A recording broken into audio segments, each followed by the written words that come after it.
नमस्कार दोस्तों, मेरा आज का ज्वलंत सवाल है, क्या बाबा साहब भीमराव अंबेडकर सिर्फ दलितों के नेता और संविधान निर्माता बस थे या कुछ और? आइए जानते हैं। 14 अप्रैल 1899 मध्य प्रदेश के महू में इनका जन्म हुआ था। एक विधिवेत्ता, अर्थशास्त्री, राजनीतिज्ञ और समाज सुधारक, एक युग पुरुष। जब भीम की सेना चलेगी, दुश्मन की छाती हालेगी। जब भीम की सेना चलेगी, दुश्मन की छाती हालेगी। जब जब पाप बढ़े, सबका इतिहास पलट रख डालेगी। भारतवर्ष का इतिहास बहुत पुराना है। यहाँ इतने कुप्रथा थे, बाल विवाह, देवदासी प्रथा, सती प्रथा, जाने कितने ही प्रथा यहाँ पे व्याप्त थी। जातिवाद की जड़ें इतनी गहरी थी कि निचली जाति की महिलाओं को स्तन न ढकने का भी आदेश था। उल्लंघन करने पर उन्हें स्तन टैक्स भी देना पड़ता था। आज का युवा यदि ये सुनेगा तो उसे मजाक ही लगेगा, लेकिन ये सच है। जब जब कलम उठाई भीम ने, लगा कसूता ध्यान लिखा।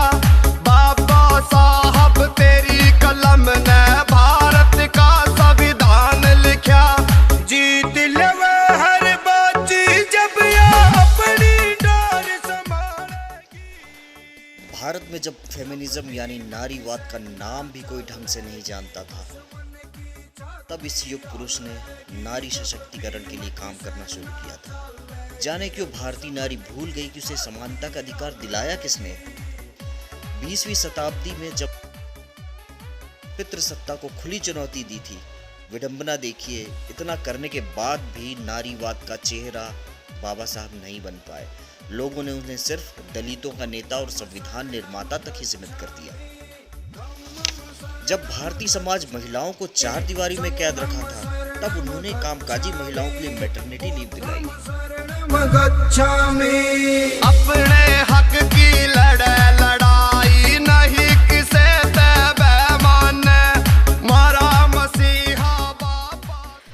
क्या आप जानते हैं, मनुस्मृति के अध्याय 9 के तीसरे श्लोक में ये लिखा है कि रात और दिन कभी भी स्त्री को स्वतंत्र नहीं होने देना चाहिए। उन्हें लैंगिक संबंधों के द्वारा वश में रखना चाहिए। बालपन में पिता, युवावस्था में पति और बुढ़ापे में पुत्र, क्योंकि स्त्री स्वतंत्र होने के लायक ही नहीं है। बाबा साहब का कहना था कि किसी भी महिला को सिर्फ महिला होने की वजह से किसी भी अवसर से वंचित नहीं रखा जा सकता। महिलाओं के खरीद फरोख्त, शोषण के विरुद्ध कानूनी प्रावधान किया उन्होंने। ज्ञान का दीप जलाया जिसने, भीमराव सा और नहीं। तेरे ज्ञान के आगे टिक जा, ईसा किसे में जोर नहीं। क्या आप जानते हैं कि हिंदू ग्रंथों के अनुसार ऐसी मान्यता थी कि अगर महिला अपने घर से डोली पर निकलती है तो वापस उसकी अर्थी ही वापस आएगी। विवाहित स्त्रियों को अपने पिता के घर वापस आना पाप माना जाता था, लेकिन बाबा साहब ने महिलाओं की क्रांति की शुरुआत कर दी थी।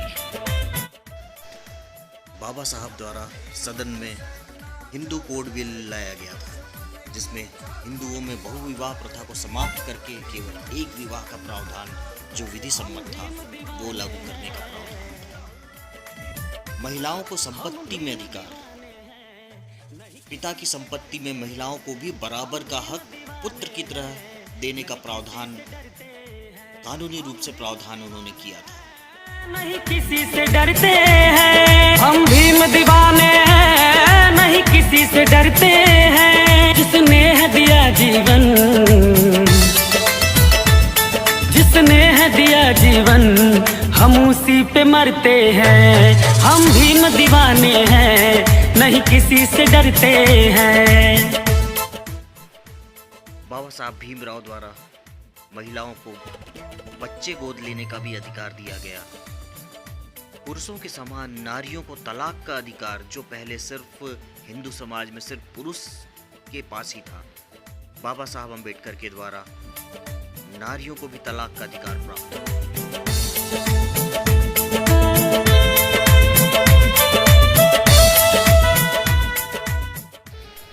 ये विशाल रैली रायगढ़ शहर की है।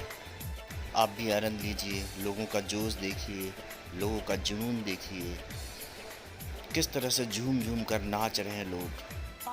आनंद लीजिए।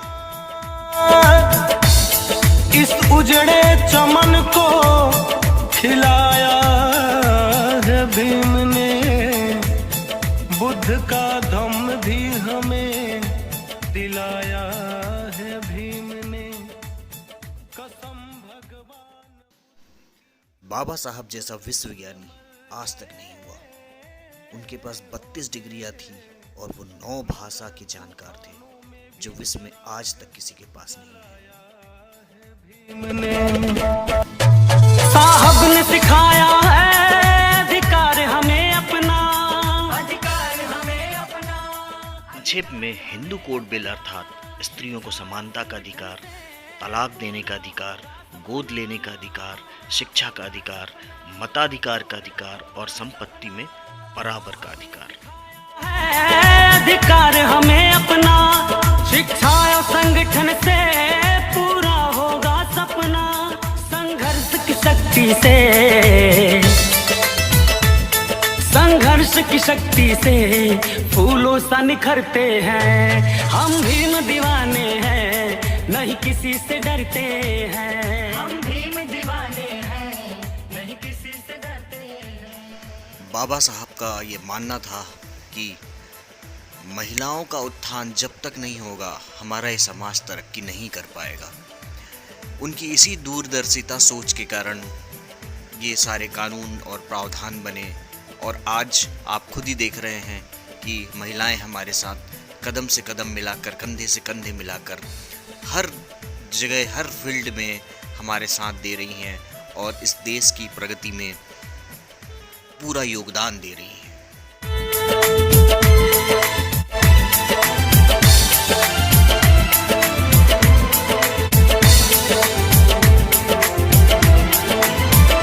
कुदरत ने आदमी को क्या क्या दान दिया है। बिल के पेश होते ही पुरुष प्रधान समाज में बवाल मच गया था।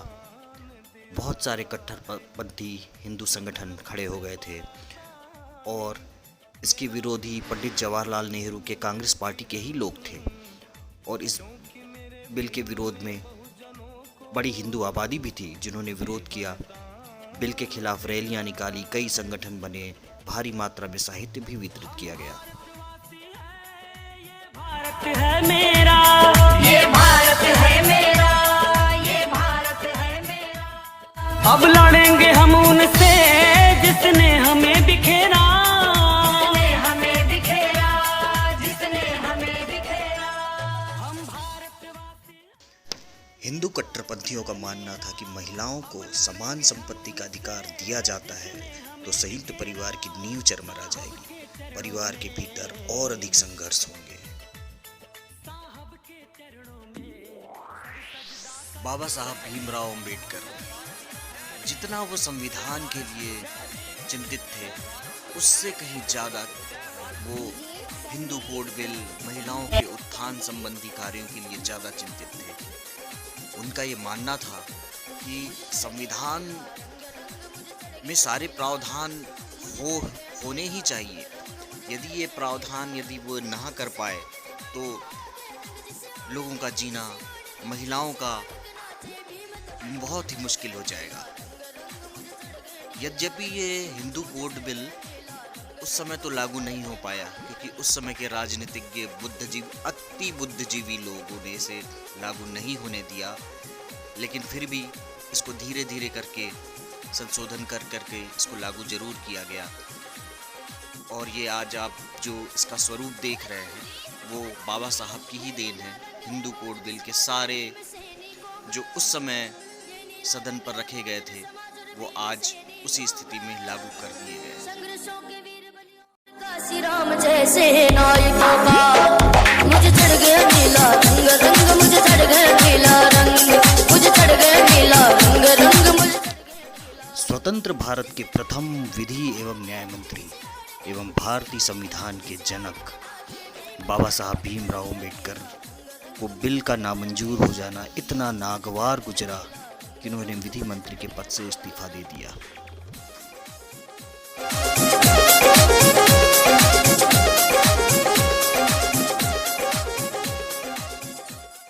मेरा ये वीडियो समर्पित है उस महान इंसान को जिसकी आज जयंती है 14 अप्रैल, जिसे कोई भी भूल नहीं पाएगा। जिस सकपाल के मस्तक से आया है, जिस भीमाबाई के लल्ले ने चोले को रंगाया है। मुझे चढ़ गया नीला रंग रंग, मुझे चढ़ गया नीला रंग, मुझे चढ़ गया नीला रंग रंग, मुझे चढ़ गया नीला रंग। जिसे रात जमाना हो गया जग, जिसे ओढ़ के जिसे ओढ़ के जिसे ओढ़ के नाचे भीम दबंग। मुझे चढ़ गया नीला रंग रंग, मुझे चढ़ गया नीला रंग, मुझे चढ़ गया नीला रंग रंग, मुझे चढ़ गया नीला रंग।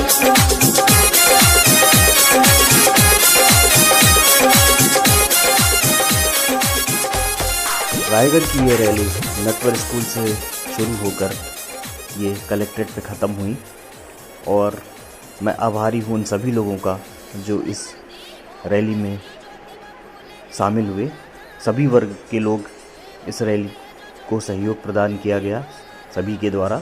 मैं उन सभी लोगों का आभारी हूँ और अंत में आप सभी से यही कहना चाहता हूँ कि आप ज़रूर कमेंट्स करें और यदि ये मेरी बातें आपको पसंद आई हो तो उसको लाइक भी करें और बुरी भी लगी हो तो भी ज़रूर कमेंट्स करके मुझे बताएं। और यदि आपने अभी तक मेरे चैनल को सब्सक्राइब नहीं किया है तो पुनः आपसे अनुरोध है कि मेरे चैनल को ज़रूर सब्सक्राइब करें। धन्यवाद।